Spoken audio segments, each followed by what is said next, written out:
প্রিয় ছাত্রছাত্রীরা, তোমরা কেমন আছো? আশা করি তোমরা ভালো আছো। আমি হেমন্ত টিউটোরিয়ালের পক্ষ থেকে হেমন্ত প্রামাণিক। আজকে আমি বর্ধমান বিশ্ববিদ্যালয়ের মাইনর দর্শনের বেশ কিছু গুরুত্বপূর্ণ প্রশ্ন নিয়ে এসেছি। এই প্রশ্নগুলো পড়লেই তোমরা আশা করি এর মধ্যে তোমরা কমন পেয়ে যাবে।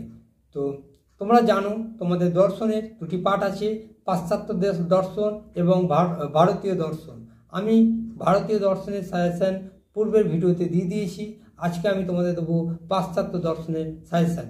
তোমাদের মনে হতে পারে যে আমাদের প্রশ্ন তোমাদের কতটা উপকারে লাগবে। তোমরা যাচাই করে দেখতে পারো, আমার তো ভিডিও ছাড়াই আছে।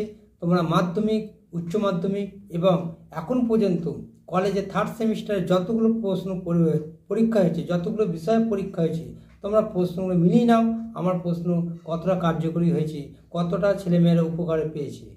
তো বেশি কথা না বলে আমি তোমাদেরকে বলবো, তোমরা প্রশ্নগুলো খাতায় টুকে রাখো আর ভিডিওটা স্কিপ করে দেখবে না। ভিডিওটা স্কিপ করে দেখলে হয়তো প্রশ্ন বলার সময় বেশ কিছু গুরুত্বপূর্ণ কথা আমরা বলি, সেই কথাগুলো তোমাদের বাদ চলে যেতে পারে। তাই সকলকে বলবো ভিডিওটা পুরোপুরি দেখার চেষ্টা করো। আর প্রশ্নগুলো পেয়ে যদি তোমরা মনে করো যে আমাদের উপকারে লেগেছে, আমাদের কাজে লেগেছে, অবশ্যই চ্যানেলটিকে সাবস্ক্রাইব করো এবং পাশে থাকা বেল আইকনটি অল করে রাখো, যাতে পরবর্তী ভিডিও ছাড়া মাত্রই সহজে তোমাদের কাছে পৌঁছে যায়। আমি তোমাদের বিভিন্ন বিষয়ে সাজেশন নিয়ে আসবো, তোমরা আমার সঙ্গে থেকো, সাথে থেকো। দেখো, যে সমস্ত প্রশ্ন তোমাদের জন্য রেখেছি সেগুলো এক নজরে দেখে নাও। আমি 5 মানের প্রশ্ন তোমাদের বলছি এখন। 1 নম্বর প্রশ্ন হলো, অধিবিদ্যার সম্ভাবনা সম্পর্কে হিউম এবং কান্টের অভিমত ব্যাখ্যা করো। কি বললাম? অধিবিদ্যার সম্ভাবনা সম্পর্কে হিউম এবং কান্টের অভিমত ব্যাখ্যা করো। 2 নম্বর প্রশ্ন তোমাদের জন্য রেখেছি, দাঁড়াও, এটা অথবা দিয়ে এভাবেও আসতে পারে, অধিবিদ্যার বর্জন বিষয়ে হিউমের মত আলোচনা করো। কি বললাম? অধিবিদ্যার বর্জন বিষয়ে হিউমের মত আলোচনা করো। এই যে হিউম ও কান্ট পড়ে যাবে, তার মধ্যে হিউমের মতটা তোমরা লিখবে। তো অথবা দিয়ে এলে তোমরা এটা লিখবে। 2 নম্বর প্রশ্ন রেখেছি, অধিবিদ্যার সম্ভাব্যতা বিষয়ে যৌক্তিক প্রত্যক্ষবাদীদের মত আলোচনা করো। আরেকবার বলছি, অধিবিদ্যার সম্ভাব্যতা বিষয়ে যৌক্তিক প্রত্যক্ষবাদীদের মত আলোচনা করো। 2 নম্বর প্রশ্ন। 3 নম্বর প্রশ্ন, সরল বস্তুবাদ তত্ত্বটি আলোচনা করো। 3 নম্বর প্রশ্ন রেখেছি, সরল বস্তুবাদ তত্ত্বটি আলোচনা করো। 4 নম্বর প্রশ্ন তোমাদের জন্য রেখেছি, লকের মুখ্য ও গৌণগুণের পার্থক্য সম্পর্কে বাকলের প্রতিক্রিয়ার আলোচনা করো। কি বললাম? লকের মুখ্য ও গৌণগুণের পার্থক্য সম্পর্কে বাকলের প্রতিক্রিয়ার আলোচনা করো। অথবা প্রশ্নটা এভাবেও আসতে পারে, বাকলে কিভাবে লকের মুখ্য গুণ ও গৌণগুণের পার্থক্যকে অস্বীকার করেছিলেন। কি বললাম?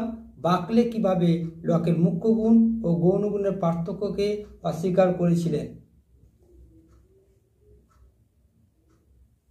5 নম্বর প্রশ্ন দেখো, কার্যকারণ বিষয়ে সতত সংযোগ বা নিয়ত সংযোগ মতবাদটি আলোচনা করো। কার্যকারণ বিষয়ে সতত সংযোগ বা নিয়ত সংযোগ মতবাদটি আলোচনা করো। এটা 4 নম্বর প্রশ্ন, আমি 5 নম্বর প্রশ্ন আমি রেখেছি।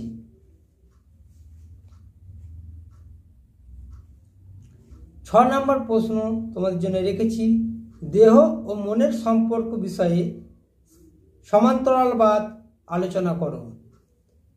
একবার বলছি, দেহ ও মনের সম্পর্ক বিষয়ে সমান্তরালবাদ সম্পর্কে আলোচনা করো। 7 নম্বর প্রশ্ন তোমাদের জন্য রেখেছি, দ্রব্য সম্পর্কে স্পিনোজার অভিমত ব্যাখ্যা করো। কি বললাম? দ্রব্য সম্পর্কে স্পিনোজার অভিমত ব্যাখ্যা করো। এই 7টি প্রশ্ন রেখেছি তোমাদের 5 মানের প্রশ্ন। এই প্রশ্ন তোমরা অবশ্যই করে যেও, প্রশ্ন কিন্তু বাদ দিও না। তোমাদের হাতে এখনো যথেষ্ট সময় আছে, তোমরা তৈরি করে নিতে পারবে। এরপর আমরা আসব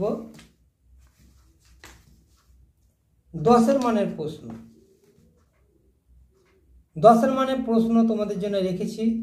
1 নম্বর দেখো, দ্রব্য সম্পর্কে লক ও বাকলের মত আলোচনা করো। দ্রব্য সম্পর্কে লক এবং বাকলের মত আলোচনা করো। এই প্রশ্নটা তোমরা খুব ভালোভাবে করে যেও। 2 নম্বর প্রশ্ন রেখেছি, উন্মেষমূলক বিবর্তনবাদ সবিচারে ব্যাখ্যা করো।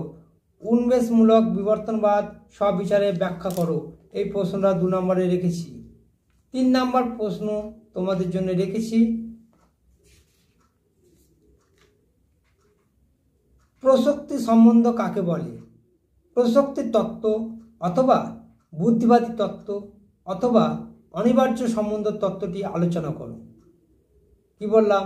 প্রসক্তি সম্বন্ধ কাকে বলে, প্রসক্তি তত্ত্ব অথবা বুদ্ধিবাদী তত্ত্ব অথবা অনিবার্য সম্বন্ধ তত্ত্বটি আলোচনা করো। তোমরা একটা প্রশ্ন পড়লেই সমস্ত উত্তরটা তোমরা পেয়ে যাবে। তোমাদের প্রশ্নটা এইভাবে আসতে পারে যে প্রসক্তি সম্বন্ধ কাকে বলে, প্রসক্তি তত্ত্ব সম্বন্ধে আলোচনা করো। অথবা প্রশ্নটা এভাবেও দিতে পারে যে প্রসক্তি সম্বন্ধ কাকে বলে, বুদ্ধিবাদী তত্ত্বের সম্বন্ধটি আলোচনা করো।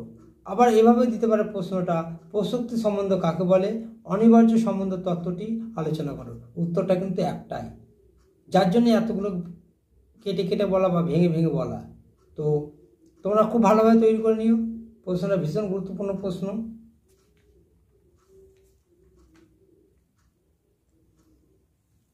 4 নম্বর প্রশ্ন তোমাদের জন্য রেখেছি, কার্যকারণ সম্বন্ধ সম্পর্কে হিউম ও কান্টের মতবাদ ব্যাখ্যা করো। কি বললাম? কার্যকারণ সম্বন্ধ সম্পর্কে হিউম ও কান্টের মতবাদ ব্যাখ্যা করো। এই প্রশ্নটা করে যেও।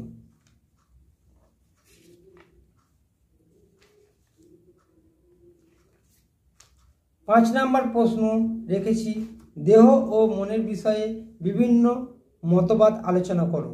কি বললাম? দেহ ও মনের বিষয়ে বিভিন্ন মতবাদ আলোচনা করো। 6 নম্বর প্রশ্ন অর্থাৎ দ্রাস প্রশ্ন তোমাদের জন্য রেখেছি, অধিবিদ্যার স্বরূপ আলোচনা করো। লাস্ট প্রশ্ন তোমাদের অধিবিদ্যা থেকে 10 মানের প্রশ্ন একটি রেখেছি, অধিবিদ্যার স্বরূপ আলোচনা করো। এই হলো তোমাদের দর্শনের, পাশ্চাত্য দর্শনের সাজেশান।